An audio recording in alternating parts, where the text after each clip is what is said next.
Seguimos entonces acá con Francisco Liernur, arquitecto, historiador y crítico de la arquitectura. Te quiero hacer una pregunta antes. ¿Vos creaste la carrera de arquitectura en la DITELA? Uh-huh. Sí. Sí. Y ahora ya no estás más como... No, sí estoy en la Universidad de DITELA, pero estoy como profesor emérito. No tengo funciones, digamos, de dirección. Lo organicé y después renuncié y me pareció que era correcto y, digamos, se pasó a otra. Dicen los estudiantes de arquitectura de la DITELA que no tienen tiempo de respirar. Doy fe que es así, cosa que me llena, ¿no? Y escuchándolo a Francisco está claro por qué. Francisco, vos me habías dado pie con la historia de Puerto Madero cuando te referiste a que todos se quedaron contentos, los arquitectos, el gremio de arquitectos, cuando se le dio la construcción de lo que después fue lo que conocemos hoy como Puerto Madero. Te quería hacer dos preguntas. Y primero te voy a hacer una pregunta y después vamos a volver al tema sobre ¿qué es el arquitecto? El arquitecto, que es un constructor de casas bellas, ¿sí? Como decía Tafuri, que había que dejar Manfredo Tafuri, que es tu gran construir unidades magníficas. Pero la pregunta que te quiero hacer pues es algo que, más allá de toda esta historia que contaste, más allá que se hizo de manera muy rápida, con muchos puntos oscuros, bastante ligados a esa época, en realidad a todas las épocas, pero en este caso estamos hablando puntualmente de la década del 90, como después también hubieron cosas turbias en lo que vino, o sea, no es específicamente algo en contra políticamente de ese periodo, fue el periodo de las privatizaciones con muchos puntos negros. Pero más allá de eso, olvidándonos un poco de eso, ¿es un horror Puerto Madero? La pregunta va a lo siguiente. Mucha gente te encontrás y decís, mira, la verdad que Puerto Madero a mí me parece como una especie de gran gueto, ¿sí? Que son entradas, tenés espacios verdes, que algunos dicen podrían haber sido muchos más, y se sientes ahí a guías solas, ¿sí? Entonces te hago esta pregunta. ¿Es un horror Puerto Madero urbanísticamente? ¿Cuál contesto? ¿Esta o la anterior? La que te sea más fácil primero y la más difícil después. Bueno, vamos de atrás para adelante. Digamos, horror, no sé, yo no lo puedo poner en esos términos. A ver, creo que yo soy de la opinión de que se perdió la oportunidad de generar, lo que se hizo es bastante... digamos, repite condiciones que son conocidas de las ciudades, que en un aspecto uno podría decir que es un mérito porque no se arriesgó demasiado, pero en otro aspecto yo hubiera deseado que un emprendimiento tan complejo, tan grande, con tantos recursos y demás, por ahí hubiera propuesto una solución un poco más interesante, más compleja que la de los bloques, como son los bloques en el resto de la ciudad. Me parece que era por su localización, porque está separado, por muchas razones. En el resultado, en lo que está pasando, te diría, en primer lugar, yo rescato justamente el espacio público en Puerto Madero. El espacio público de Puerto Madero, y sobre todo el de los diques, me parece que es un espacio público, un espacio abierto, un espacio de uso público, un espacio de disfrute público, de escala metropolitana y de alguna manera también simbólico, como no tenía la ciudad, de esa escala, de esas dimensiones.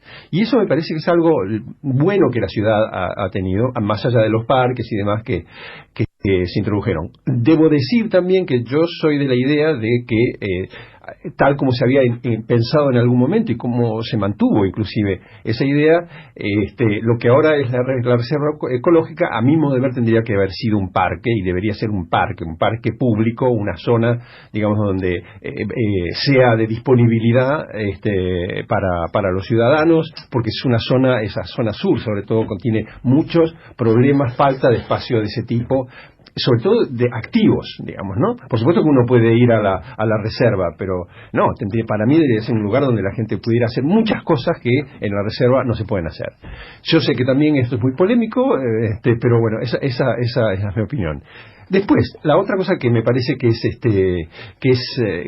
digamos una observación que digamos, forma parte de la respuesta, es que Puerto Madero es mediocre como solución. Los edificios son mediocres. Es decir, son cosas que las encontrás en cualquier parte. Da lo mismo que sea Puerto Madero, Miami o donde sea. Eso tiene un problema, y que es que son mediocres, porque es una esperación muy grande de la Argentina, es una inversión muy grande y no sirvió para mucho. ¿Qué quiero decir con esto? Todo el mundo sabe que en Bilbao hay un museo que es una cosa medio rara y como muy impresionante y muy fuerte. Bilbao, en medio de todos los problemas con la ETA y demás, surgió, y eso fue parte del sentido de esa operación, y se desarrolló y cambió a partir de la presencia de ese museo, de esa obra de arquitectura excepcional, el Guggenheim de Bilbao. Entonces,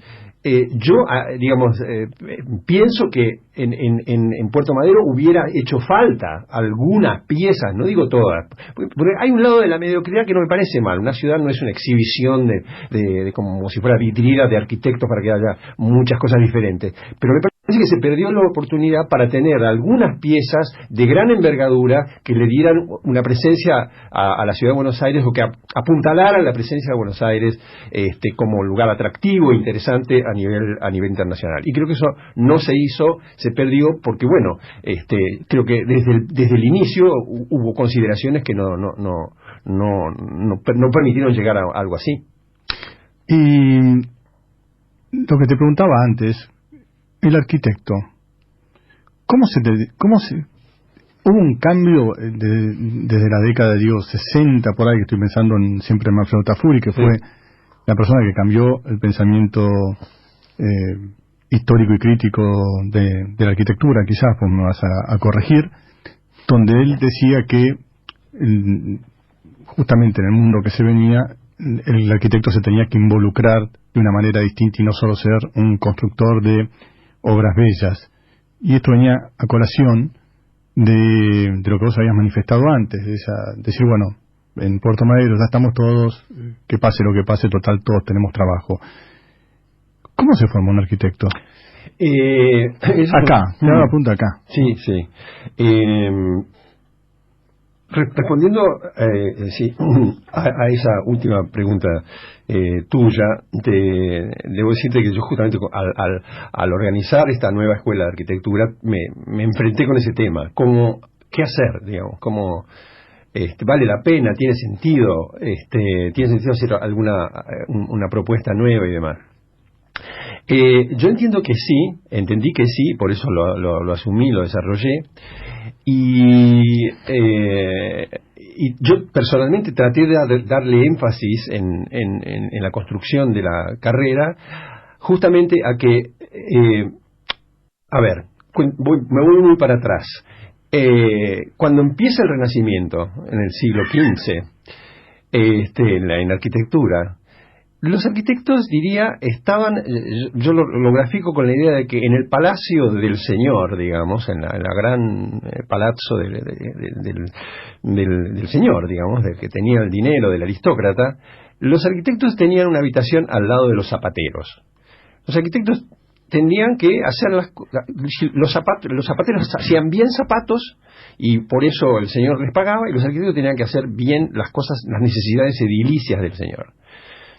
Ese es un nivel, y yo sigo creyendo que los arquitectos tienen que aprender a hacer bien, como los zapateros, los zapatos, sus obras. O sea, tienen que ser buenos profesionales. Pero, esta es la segunda cuestión, creo que la diferencia es que los arquitectos, con respecto, como vos decías antes, de un constructor o lo que fuera, son tipos que tienen que ser educados para ser críticos con las cosas que hacen.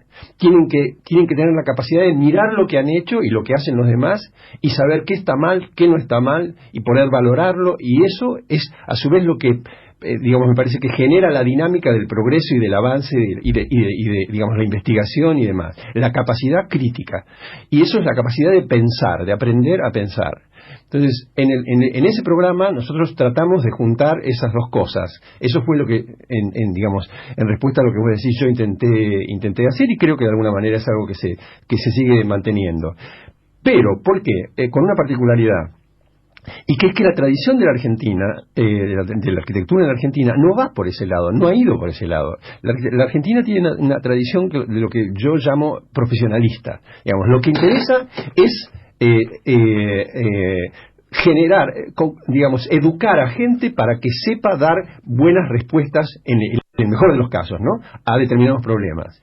Y mi opinión es que ese no es el punto. Lo que debería hacer es generar, digamos, educar gente para que sea capaz de generar problemas, de inventar los problemas, quiero decir, de inventar las preguntas y después tener la capacidad técnica como para resolver esas preguntas. Y eso es un ejercicio intelectual y eso exige una posición frente no solo frente a las cosas que tenés, al cliente, a los datos, etcétera, que son importantísimos, sino también frente al mundo. Y ahí voy a la primera parte de la respuesta. No pueden no haber un arquitecto político, a mi modo de ver, si la definición del arquitecto es correcta, si no es un mero constructor.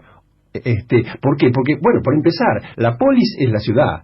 El arquitecto hace cosas que quedan ahí. Hay otros artes, otras manifestaciones de la cultura que no están presentes, que uno se las enfrenta todo el tiempo. La arquitectura está allí y nos habla todo el tiempo. Y los arquitectos son tipos que tienen que saber qué quieren decir y qué nos quieren decir. Y en ese sentido, ese compromiso es un compromiso político. La relación entre la arquitectura y la política es milenaria. O sea, el faraón era arquitecto. Ahí ha habido recientes dirigentes políticos que se consideraban arquitectos o arquitectas como los faraones. Bueno, pues en un aspecto tenía razón, digamos. Efectivamente, en su momento los faraones decidían la arquitectura. Siempre fue la arquitectura una actividad, una disciplina vinculada al poder. No puede no existir por el poder, en relación al poder, porque maneja fondos enormes, porque maneja problemas enormes, porque maneja territorio, por muchas razones. Entonces, no es lo mismo alguien que, por ejemplo, en la literatura se sienta en su casa y escribe. Por supuesto que después me podrán decir, hay que editar, etcétera, etcétera. Pero la escritura cierra, de alguna manera, una etapa importantísima en la creación de alguien que es un escritor o lo que fuera. En la arquitectura no. O sea, un dibujo es importante. Pero, en definitiva, las obras que construyen la ciudad y que dan respuesta a las necesidades humanas son punto de llegada. Entonces, esa relación con el poder de todas las épocas. Entonces, los arquitectos tienen que saber cómo responder a eso, cómo responder a esas demandas, incluso te dirían más, algo que vos también mencionaste, no sé si puedo completar la respuesta. Por supuesto. ¿Y qué es el tema de la belleza? O sea, la belleza no es, digamos, la gente cree que esto de que sobre gustos no hay nada escrito. Sobre gustos hay mucho escrito. Hay mucho escrito. Y el tema de la belleza es un gran tema, porque yo creo que ahí se juega también. Los arquitectos tienen que ver con la belleza. Y si yo planteo la belleza como una utopía de lo que nosotros deseamos que sea, digamos, yo creo que es fundamental la tarea de buscar la belleza. La fealdad es algo que nos rodea y la fealdad está ligada a pero no necesariamente pobreza física, no solo pobreza física, aunque también está ligado a eso, sino además pobreza de espíritu, pobreza de construcción humana, etcétera, etcétera. Por lo tanto, esa idea de la belleza como utopía, como algo que a lo cual queremos llegar, pero no lo podemos, no necesariamente se alcanza, es como un horizonte móvil, a mí me parece fundamental. Entonces un arquitecto tiene que tener una definición de eso. Yo siempre, con el tema de la belleza he sido muy insistente. Yo creo que la belleza es un derecho. Debería ser un derecho. O sea, es un derecho que alguien podría decir es un derecho muy, digamos, etéreo. Pero es un derecho. La gente tiene derecho a vivir en un ámbito bello. ¿Qué quiere decir bello? Construido colectivamente, acordado colectivamente, y en el rumbo se piense, digamos. Eso tiene que ver con la armonía, coincidencia de paz, construcción humana, es una decisión humana la belleza. Entonces, no me da lo mismo. Y eso, entonces los arquitectos, si no tienen cómo pensar estas cosas que yo sé que son complejas, ¿qué terminan haciendo? Y por supuesto terminan haciendo, copiándose cosas y estando a la moda, digamos. Pero la arquitectura no es una moda. Hay un ejemplo, no debería serlo por lo menos, hay un ejemplo fantástico de un arquitecto austríaco llamado Adolf Loos, que él hablaba de que como la arquitectura tiene que ver con el tiempo, la arquitectura no se hace para que se termine en un par de años, va a quedar ahí, probablemente quede por medio siglo, 1 siglo, 3 siglos, 5 siglos. Entonces, considerar ese tiempo tiene que ver con considerar cómo va a vivir en el futuro esa obra. Y eso está totalmente ligado a lo que yo decía antes. Digo, ¿qué quiero legar yo? ¿Qué quiero decirle a las generaciones que van a venir? Y además, y él decía respecto de eso que, él decía, cuando una señora se hace lo que se llamaba antes, no sé si se seguirá llamando así, un batón, con una tela más o menos barata, qué sé yo, como para todos los días, bueno, no importa, el batón ese puede ser a la moda de lo que está en esa semana y que la señora vio en el coso, ahora, en una revista de moda. Ahora, si la señora se tiene que comprar un tapado muy caro, digamos, en ese momento él decía un tapado de piel, ¿no? Pero una prenda muy cara, que no va a reemplazar en un mes, tiene que pensar en lo que él llamaba el cansancio de la forma. La forma, él decía, para que sobreviva en el tiempo tiene que tener un material y una factura que le permita sobrevivir en el tiempo, a esa prenda. Pero también tiene que tener una forma que sobreviva en el tiempo y que vos no digas, a los 3 años, esta cosa está totalmente fuera de moda, ¿no? Y la tengas que tirar porque no la te la podés poner más. La arquitectura es eso multiplicado por 100. O sea, son grandes inversiones de la sociedad que perviven y que por lo tanto la responsabilidad de quienes lo gestan, quienes lo inventan, es enorme. Por suerte iba a tener dificultad en responder lo que le pregunté. Si hay algo que admiro en vos, admiro muchas cosas, Francisco. Estamos con Francisco Yerno, crítico, historiador, el crítico y el historiador de la arquitectura más importante de la Argentina. Una cosa que admiro profundamente es que lográs levantar y no perdés lucidez. Yo empiezo a entusiasmarme y ya empiezo a decir pavadas como ahora.